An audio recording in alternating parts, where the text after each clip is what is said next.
Hop là. Aujourd'hui je vous parle de tournages catastrophiques qui sont jamais sortis sur la chaîne et qui m'ont coûté de l'argent et du temps. 100% du temps sur cette chaîne, vous voyez des vidéos finies. Donc techniquement, vous voyez tout ce qui se passe bien. Mais ça arrive parfois que ça se passe moins bien. Donc vous l'aurez compris, aujourd'hui j'ai quelques extraits et anecdotes sur des vidéos qui sont jamais sorties et qui du coup sortiront certainement jamais. Aïe aïe aïe. Aïe aïe aïe aïe aïe aïe aïe. Tout commence avec l'envie de régaler des totales inconnus dans la rue, qui sont pas abonnés à la chaîne, bref, qui me connaissent pas. Je voulais que tout se passe sur le moment dans la vidéo, qu'il n'y ait pas de casting avant, qu'il n'y ait pas de gens prévus ou je sais pas quoi. Je voulais que ce soit 100% authentique. Le concept, je me balade dans Paris avec un faux taxi, je fais monter des gens dedans, on leur fait faire 5 mini-jeux, et s'ils réussissent ces 5 mini-jeux, ils gagnent 1000 balles en cash. 1000 balles en cash. Et vraiment, on fait ça bien. On prépare un canon à confetti automatique, une cinquantaine de mini-jeux, on prend un juriste pour créer un règlement du jeu pour que ce soit carré et surtout, bah, éventuellement légal aussi. Bref, en tout cas, pour le choix du taxi, ce sera celui-là. Un magnifique van de luxe pour que ça envoie sa grand-mère et que ce soit confort pour les gens. Et on décide de faire un covering dessus. Vu que ça va être un faux taxi, pour la van, je décide de l'appeler pas un faux taxi. Et en anglais, ça donne not fake taxi. Ça sera ça, le logo sur le van. Quelle erreur. Si vous avez la ref, vous savez très bien de quoi je parle. Si vous l'avez pas, vous allez vite comprendre. Bref, on est prêt, on a le van. Je me dis que ça va être trop bien, que ça va être des beaux moments. On lance le tournage un jour de grand soleil pour qu'il y ait le maximum de monde. Et let's go.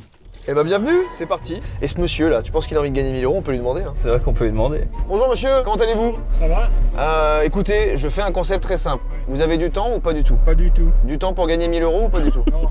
Eh ben ça marche, c'est pas grave. Désolé, je vais à l'hôpital. Ah mince, Ah oui. tout va bien ou? Non, justement. C'est vrai que généralement c'est pas l'endroit où tout va bien. Bon courage monsieur. Super première approche en tout cas. Au début de la vidéo, je commence à interpeller 2-3 personnes comme ça dans la rue. Je me prends des refus, mais ça va. Rappelez-vous, j'étais vendeur en porte-à-porte. Je sais encaisser les refus. Tu peux gagner jusqu'à 1000 euros. Est-ce que ça te chauffe? Pas du tout. Bonjour madame, je vous arrête dans votre marche juste pour vous proposer si vous voulez gagner 1000 euros. Non, merci. Bonjour monsieur, est-ce que vous voulez monter et gagner 1000 euros? Non. Ça marche. Mais plus le temps passe et plus j'en prends des refus là. Bonjour monsieur, 1000 euros, ça vous intéresse? Et autant, quand je vendais du surgelé à 9h du matin, je comprends. Mais quand là, c'est pour annoncer que vous montez dans le van, vous faites 5 mini-jeux et vous gagnez 1000 balles, je comprends moins là. Mais ce qui est surprenant, c'est le motif des refus, qui est globalement celui-là. 1000 euros? Non, mais c'était un refus en mode 1000 euros, on s'en branle un peu, non? C'est pas le bon quartier. Ah ouais? Ici, les gens ont de l'argent. Ils l'ont déjà Ah, les c'est 1000 ce qu'on balles? veut. Et ça, j'avoue, je m'y attendais vraiment pas. Et c'est là que je sens que ça va être un peu plus compliqué que prévu. Bonjour messieurs. Bonjour monsieur. Bonjour madame. Ah, elle m'a pas entendu, je crois. Bonjour monsieur. Bonjour. Ah, Il fait frais là. il fait frais, il y a un petit clim là. Je commence à me dire que c'est peut-être le fait d'interpeller les gens à travers la fenêtre. Ça fait peur, c'est pas rassurant et je comprends que ça donne ça. Madame, vous voulez gagner 1000 euros, montez dans le van. Vous allez voir, ça va être trop marrant. Allez, montez, montez. Vu comme ça, on n'y croit pas et pourtant c'est bien vrai. Mais heureusement, j'avais anticipé ça. Et dans ma poche, j'avais un plan B. On va s'arrêter dans une rue où il y a énormément de passages et je vais sortir cette pancarte qui est très claire. Je vous fais gagner 1000 euros. Et y a pas d'astérisque, y a pas de condition, y a rien. Et en plus de ça, on va laisser la porte du van grande ouverte. Comme ça, les gens ils peuvent voir l'intérieur. Je peux pas faire mieux. Hein. C'est difficile de faire mieux là. Personne va monter. Mais oui, personne va monter. Personne monte. C'est pire que ça, personne s'approche. Et pour couronner le tout, il pleut. Ah la loose. L'ambiance de ce plan est catastrophique. Ça se voit que la séquence elle manque de vitamines. Ça se voit qu'il n'y a pas d'humanité dans cette séquence. Il y a rien. Ce plan me déprime. Faut avouer que c'est quand même vraiment très louche. Nouvel échec. Personne n'est monté dans ce van et ça commence à jouer sur mon énergie et sur l'énergie de l'équipe aussi, l'équipe de tournage. Parce que là, des gens, on est peut-être interpellé une trentaine. Mais... bah on continue. Parce que moi j'ai vraiment 1000 euros à faire gagner en cash là. Tu serais monté toi? Franchement, si je te connais pas, je sais pas si je monte. Si je te connais, je monte direct, mais si je te connais pas, je suis en mode qu'est-ce qu'ils vont me faire là avec des caméras pour que je monte à l'arrière pour que je gagne 1000 euros? Souvenez-vous, je vous ai dit qu'il y avait un covering sur le van avec marqué Not Fake Taxi. Évidemment, c'était une ref à une émission d'interview un peu particulière. Voilà, c'était pas l'idée du siècle. Mais bon, c'était la van, voilà, je me suis dit que ça allait pas forcément. Bref, j'arrache tout. J'enlève tout le logo, j'enlève tout, ça m'a saoulé. Mais même sans ça, rien n'y fait. On n'y arrive pas. On a beau s'arrêter, prendre du temps pour expliquer le concept de A à Z, montrer ma chaîne YouTube, montrer l'intérieur du van, tout, rien n'y fait. Personne ne veut monter dans ce van. Jusqu'à ce qu'on rencontre enfin les meilleurs. La commu. Vous. Après plus de 4 heures à tourner dans Paris pour rien, on tombe sur quelqu'un qui me reconnaît à travers la vitre. Et du coup, je lui propose de participer. Frérot, t'es le premier. Hein. C'est quoi ton prénom? Daniel. Tu viens d'où? Je viens de Paris, j'ai 29 ans, je suis barman dans un hôtel dans le 16e. T'es prêt pour le premier mini-jeu? Ouais. Daniel, ça va? Ouais. C'est gagné Daniel! Carré. Let's go mon gars, bien joué! Merci. Je te check de loin. Ah bah non, on peut se checker. Merveilleux. C'est gagné Daniel, bien joué! T'es comment en culture G? Ça va, je pense. Dans quel pays se trouve la pyramide de Khéops? Attention, c'est pas les céréales. En Égypte. Qui a peint la Joconde? Léonard de Vinci. Il se fait chier tellement c'est simple. Quelle monnaie est utilisée au Japon? Le yen. Et c'est gagné Daniel! Les amis, Daniel vient de gagner. J'ai inversé les mots, j'ai dit Daniel vient de gagner. Hugo Gagnel. Bien sûr. Daniel, comme tu peux le voir, c'est un frigo. Ouais. Fais-moi un cocktail qui va me rendre fou. Le meilleur mocktail. Ok, ouais. Bien sûr sans alcool, sinon je vais commencer à rouler sur les voitures à Paname et tout. Ça va être n'importe quoi. Et je vais descendre et je vais certainement danser, faire une danse Fortnite. Ah, j'ai entendu un petit shit, donc ça va être gazeux cette histoire. Un peu comme ça à peu près. Ah bah. À peu près, hein. Oh, c'est un film bulle. Le jogtail. Le jogtail. Le jogtail, voilà. C'est pas cassé le cul, c'est pas cassé. C'est le moment de vérité, Daniel. J'ai fait avec ce que j'avais. Hein. Il est super bon ce cocktail premier degré, Daniel. C'est gagné, Daniel. Bon, je vais pas tout vous montrer, mais en tout cas, il est reparti avec les 1000 €. Et voilà comment il a fait. Est-ce que t'as un objet rouge? Oui. Et c'est gagné, Daniel. Let's go. Frérot, Grâce 1000 à toi. balles. Merci Joker. 1000 balles, frère. En cash. Incroyable. Daniel, il a pété à la casquette d'une touriste. Oui. Il a fait comment? Il a fait hop. Non. Non, je rigole. Ah C'est pas putain, vrai. non, non, non. Il explique dans un anglais parfait qu'il y avait un concept. Ah ouais? Il a réussi à convaincre quelqu'un en anglais alors que nous en français, on n'arrive pas à faire rentrer les gens. Pour gagner 1000 balles. Oui. Bonjour, Ouais. je voulais savoir comment ça se passait et c'était quoi le but un peu. Ah. Est-ce que ça t'intéresse de gagner 1000 balles? Ouais, plutôt, ouais. Eh ben monte et je t'explique. Ok. Bon il faut croire que c'est reparti. Bon, je vais pas tout vous montrer, mais sachez que c'était trop bien ce moment-là dans le van. C'est l'état d'esprit qu'on aime. C'est l'état d'esprit qu'on aime. Non, il m'a eu, j'ai bien aimé. Oh, j'en ai un super. C'est vraiment un bruit de soufflement de nez. Eh, je suis d'accord avec la théorie, hein. Ok, jeu de la télépathie. Un sport. Attends. 3, 2, 1. Football. Et c'est oui. Let's go. Et évidemment, pareil, elles sont allées jusqu'en finale. Et voilà ce que ça a donné. Je vais prendre un contact au hasard dans ton répertoire. On l'appelle et tu dois lui dire sincèrement que tu l'aimes. D'accord. Choisis Hibou. Oh quoi? Attends, je scroll si tu veux. Stop. Grâce. Oh, grâce. Si elle répond pas, je la tue. Ah, mais elle est en couple. Je m'en fous. Allô, ça va? Ça va super, ça fait super longtemps qu'on s'est pas eu au téléphone, mais je voulais dire que je t'aime, je trouve que t'es quelqu'un de super sympathique et j'ai trop aimé nos moments en gym 1. Tu vas me faire pleurer. Ah, je t'aime, d'accord. Oh mon dieu, c'est trop gentil. Mais attends, mais elle avait tellement besoin d'amour cette personne. Elle est adorable. Elle est adorable. Et vous voyez plus? Non, parce que moi j'ai quitté l'école dans laquelle on était. Et les chemins sont... Les chemins sont séparés. C'est fou, parce que ça s'est produit dans ma vie, ça. J'ai perdu des gens pendant 5 ans de ma vie, et je les ai retrouvés, c'est mes meilleurs amis maintenant. Donc ça, promets-moi que vous allez vous revoir. Ok, c'est promis. Je suis sûr que ça peut mener à des trop belles situations. Ouais, c'est vrai. Comme celle-là! Bravo! Bref, au total, cette vidéo, c'était 15 000 € de dépensés, de la recherche pendant des semaines, beaucoup d'énergie. Mais ça a donné 2 séquences très cool que je voulais quand même vous partager dans cette vidéo-là.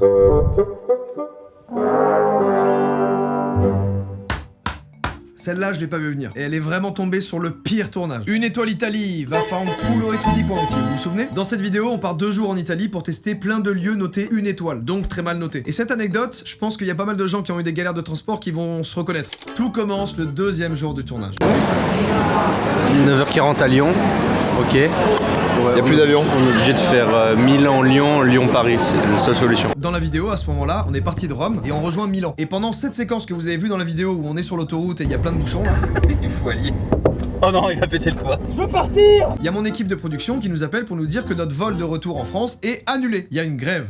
Donc, c'est mort. Demain, c'est le jour de la libération d'Italie, donc autrement dit que demain, tout est fermé, c'est férié. Genre, ça va vraiment être ville mort. Merci Hugo, ne me rappelle jamais. Sauf que nous, on doit absolument être en France au plus vite après le tournage. On a tous des rendez-vous et des engagements avec des personnes qu'on peut pas décaler. Donc, on doit rentrer. Pendant 3-4 heures, c'est la panique. On trouve aucune solution. Pas d'avion, pas de train. On peut louer une voiture, mais c'est 9 heures de route. Et comme je vous l'ai dit, oubliez pas qu'on vient de se manger tout un road trip 1 étoile là. On est au bout du rouleau. On fait 6 heures de route pour rejoindre Milan. On n'en peut plus. Et on a encore des adresses à faire à Milan avec ce problème en tête là. Et vous savez, si vous me suivez, j'aime que ce soit 100% authentique. Et dans les vidéos 1 étoile, on pousse l'expérience à fond. On ne fake absolument rien. Donc en Italie, on n'a même pas eu 1 minute pour visiter un petit truc cool. On était en speed. Bref, le temps passe et on a l'équipe de prod qui nous rappelle pour nous dire on a un train qui fait Milan, Suisse, Suisse, Paris. Donc il y a une correspondance au milieu. Let's go, on est sauvé. 1500 € le train. 1500 € le train. Évidemment, ils ont profité d'une grève des contrôleurs aériens, donc plus d'avions pour exploser les prix des trains. Mais bon, let's go, on est sauvé quand même.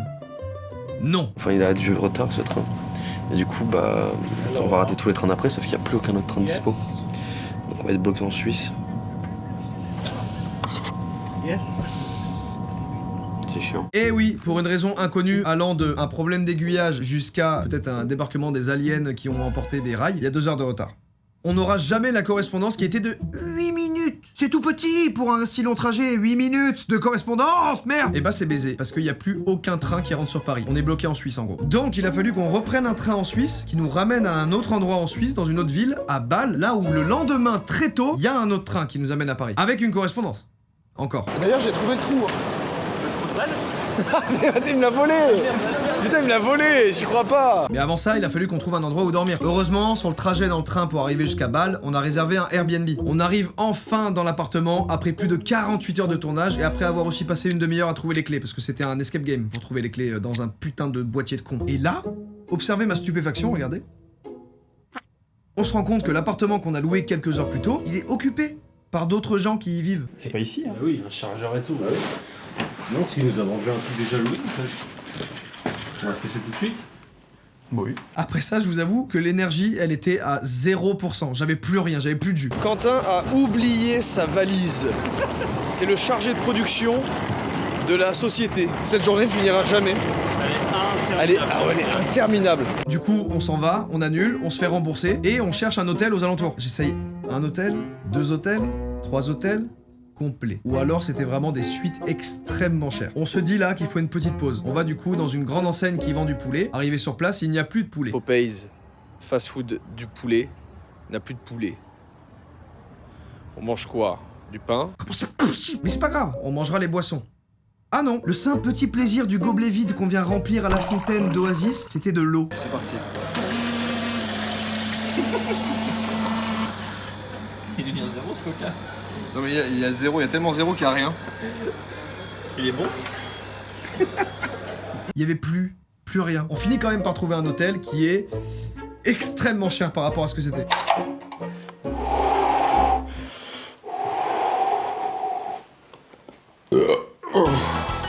On a finalement pu rentrer en France, en loupant tous nos rendez-vous. Conclusion, coût total de cette erreur d'après-tournage, environ 3 000 €. Ce que je retiens de tout ça, c'est que les trains suisses, quand même, c'est vraiment bien. Bon, vous me connaissez, j'aime les animaux. Et j'ai eu l'occasion de faire une super belle vidéo autour des mushers. En gros, c'est les chiens de traîneau. Mais malheureusement, ça s'est pas hyper bien passé. Je vous la fais courte, je vous épargne toutes les semaines de préparation, etc., etc. On est le jour J, tout est prêt. On a les caméras, les cadreurs, les billets de train, le van qui nous emmènera dans la montagne quand on arrive au train. On a tout, l'hôtel, tout. On arrive sur place à l'hôtel vers 13 h, la veille du tournage. Moi, j'en profite pour rencontrer Valérie, ma Valoche, que j'adore, je te fais un bisou Valérie, qui est tout simplement la musheuse qui va m'accompagner. De leur côté, l'équipe de production, elle va faire tous les repérages nécessaires, boucler les dernières choses, etc., etc. Ils partent toute l'après-midi pour ça. Parce que les 2 prochains jours, c'est tournage. Moi, franchement, je m'y voyais déjà dormir en haute montagne, avec une tente, un petit réchaud, les chiens dans la tente, on dort tous ensemble, magnifique. Le but de cette vidéo, c'était que j'arrive à avoir une connexion avec les chiens, parce que c'est une vraie meute, pour que le lendemain de la nuit dans le campement en haute montagne, je puisse rentrer avec les chiens seul. Et croyez-moi, ça, c'était très loin d'être simple. C'est pas juste tu montes sur un traîneau, il y a des chiens et c'est un GPS. Non, ça marche pas comme ça. Bref, revenons à la veille du tournage. Quelques heures plus tard, l'équipe de production revient, ils ont fait les repérages, tout ça, tout est bon. Tout est carré. Sauf une chose. Quand ils ont fini de faire le repérage, ils sont passés voir les pisteurs. Les pisteurs, c'est les gens qui s'occupent de la sécurité du domaine skiable et de toutes les autorisations autour du domaine skiable. En gros, c'est eux qui disent oui, ça c'est faisable, non, on va te faire foutre. Et c'est à ce moment-là, en fin de journée, il doit être 19 h ou 20 h, que les pisteurs disent bonjour, vous allez bien, vous êtes qui, vous faites quoi là, c'est non. Vous pouvez pas. Tout ce qu'on a prévu depuis des semaines, même la météo, parce que c'était super important qu'il y ait éventuellement de la neige, tout ça, ça vient de tomber à l'eau en une phrase. Et on comprend très vite qu'il va falloir trouver une solution en urgence si on veut tourner. Sauf que là, je crois qu'on est samedi de mémoire et qu'il est 20 h. Donc c'est fini. En gros, cette vidéo, elle était en collab avec une marque. Et normalement, le schéma, c'est ça. Il y a mon équipe et moi, la Joy Squad, et nous, on est en contact avec la marque. Mais parfois, entre nous et la marque, il peut y avoir un intermédiaire. Une agence à qui la marque fait appel pour déléguer certaines choses. Et cette agence, justement, elle bossait un peu la prod avec nous. Donc c'est elle qui devait s'occuper de prévenir les pisteurs. Chose qui n'a pas été faite. Ou en tout cas, il y a eu un problème. Et sans l'autorisation des pisteurs, le tournage, c'est simple. On se lève quand même très tôt le jour du tournage pour imaginer un plan B, un plan D, un plan C, un plan E, un plan jusqu'à F peut-être. Et franchement, c'était gaze, c'était nul. Moi, je sentais qu'on forçait le truc parce qu'on était sur place, qu'on voulait quand même aller au bout du truc alors que c'était un échec. Et je déteste ça parce que ça se serait ressenti sur la vidéo. Donc je décide de dire stop, fini, il y aura pas de tournage. On rentre chez nous. L'histoire pourrait s'arrêter là, mais non, il y a eu un petit twist en plus. Il y a l'équipe qui est là dans la salle, donc il y a Kuzan, Ibou, Quentin, Ryan et Mathieu qui n'est pas là. Vous pouvez lui dire qu'il est bien gaze, dites-le en chœur. Mathieu, t'es bien gaze. Cette vidéo, je devais la présenter à un événement organisé par YouTube, le YouTube Creator Show. Ça se passait dans différents cinémas en simultané et en live, et nous, à la base, on était censé avoir la vidéo finale qu'on aurait présentée du coup au cinéma, en avant-première à plein de gens. Sauf que vous l'avez compris, le tournage... bah c'est mort quoi. On monte tout le teaser, tout est prêt, le jour du Creator Show, c'est maintenant, et je présente la vidéo. Toute ma vie, j'ai grandi avec des animaux. Principalement des chats et des chiens que j'ai toujours considérés comme des membres de ma famille. Un de mes liens les plus forts, c'était avec elle, Stella. Une dalmatienne qui se comportait comme une deuxième maman avec moi. On dit que le chien est le meilleur ami de l'homme et qu'ils peuvent même sentir les personnes qui ont des mauvaises intentions. Et ça, moi j'y crois. Donc le but que je me suis fixé, intégrer une meute. Bienvenue à la montagne. Ces chiens-là, c'est des chiens de traîneau. Ils peuvent parcourir des centaines de kilomètres dans des conditions extrêmes. C'est pas des animaux de compagnie ordinaires. Chaque chien est capable de tirer 2,5 fois son poids sur 40 km. Le tout en sprintant. À l'échelle d'un humain, c'est comme voir un bonhomme de 90 kg tirer un T-Max sur 40 km. Sur un traîneau, on peut retrouver entre 4, 6 et 10 chiens. Ça devrait vous donner une idée de leur puissance. Là, les chiens, ils ont l'air en pleine forme, alors qu'ils viennent de faire ce trajet avec moins 15, et ils ont l'air en pleine forme. En fait, ces chiens, c'est des athlètes. Et donc, ils sont traités comme des athlètes. Massage, kiné, manteau pour le froid, une alimentation parfaitement équilibrée. Mais tout ça, on y reviendra. Ce qu'il faut que vous reteniez, c'est que eux, ils avancent en meute. Et moi, je vais devoir gagner leur confiance. Surtout si je me retrouve seul avec eux après une nuit en haute montagne parce que l'équipe s'est barrée. Imaginez un peu si c'est ça, hein? Bon enfin, mais avant même de rencontrer les chiens, j'ai dû d'abord rencontrer Valérie. Valérie, c'est une femme incroyable, et croyez-moi, elle en a des choses à dire sur les chiens traîneaux. Et là, bon, c'est de la mi-distance, mais il y a des mushers. Là, pour l'instant, le musher, il arrive, il est trempé de chaud. Et pas oublier de les masser pour les passer. C'est encore une étape supérieure, quoi. Bref, vous l'avez compris, je vais avoir 24 heures pour être accepté par la meute et devenir musher.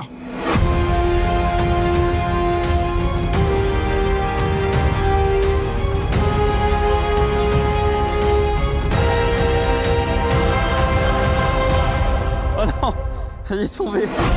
Du bruit pour Jordan, s'il vous plaît. Aïe aïe aïe. Malheureusement on tournera jamais la suite. Tout simplement parce qu'avec tout ça on a perdu beaucoup de temps. Et que notre lieu de tournage qu'on avait qui ressemblait à ça, bah du coup il ressemblait plus à ça. Ouais, il y avait plus de neige. Et du coup bah c'est emmerdant pour les chiens parce que le traîneau il est dans la terre. Sur des cailloux. Oh là là là là, vous entendez cette alarme? C'est l'alarme qui annonce un projet de zinzin qui s'est arrêté. Tout commence avec une idée, celle d'ouvrir mon propre restaurant. J'ai fait plein de recherches sur ce qui pourrait être cool à lancer, que tout le monde pourrait aimer, et je tombe sur l'idée du siècle. Un restaurant basé sur le riz uniquement. Le riz c'est simple, c'est la base de plein de plats incroyables. C'est sain, c'est bon, et quasiment tout le monde aime ça. Après des mois et des mois de travail acharné, rigolant c'est là. On a créé la mascotte Rizzo, un petit grain de riz italien, succulent, rempli de malice. Par contre on peut pas manger sur place. J'ai fait une dark kitchen pour que ce soit plus simple et que ça puisse être en livraison sur Deliveroo, Uber Eats, bref, toutes les plateformes de livraison. En tout cas, le concept est simple et il se compose de 3 éléments. La base de riz, basmati, complet, long grain, les sauces, là il y en a plein, poivre, ketchup, spicy, sauce secrète, et enfin, les toppings. Poulet, oignon, bœuf, falafel, petits pois. Du coup, on s'est retrouvé plusieurs fois avec l'équipe pour tester les recettes et faire nos retours dessus. Aujourd'hui, du coup, test des 3 recettes qu'on s'est dit hier, tout le monde avait validé. Ouais. Sur le papier, c'était bon. Ouais. Du coup, c'est base riz complet, petits pois, sauce secrète. On goûte tous, tu veux commencer une petite cuillère? Ouais, moi ça me parle, genre. Ça régale. Deuxième recette, deuxième combo, base long grain,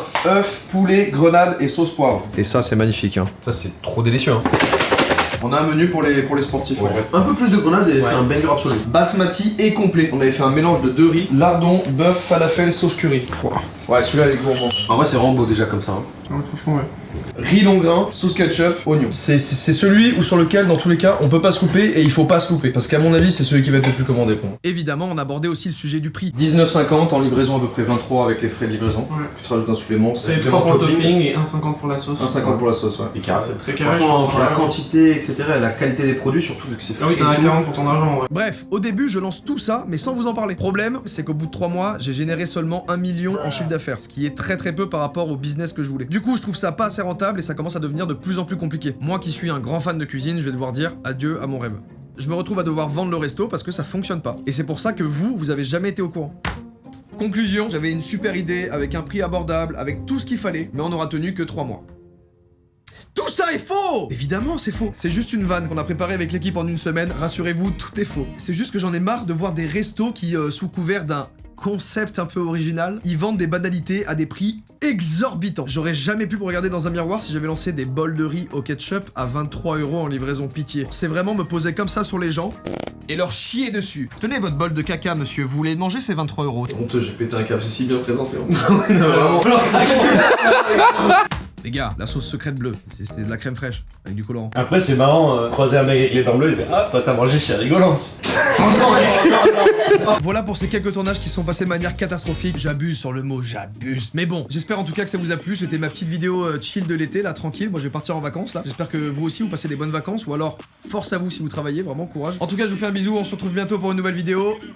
Tout le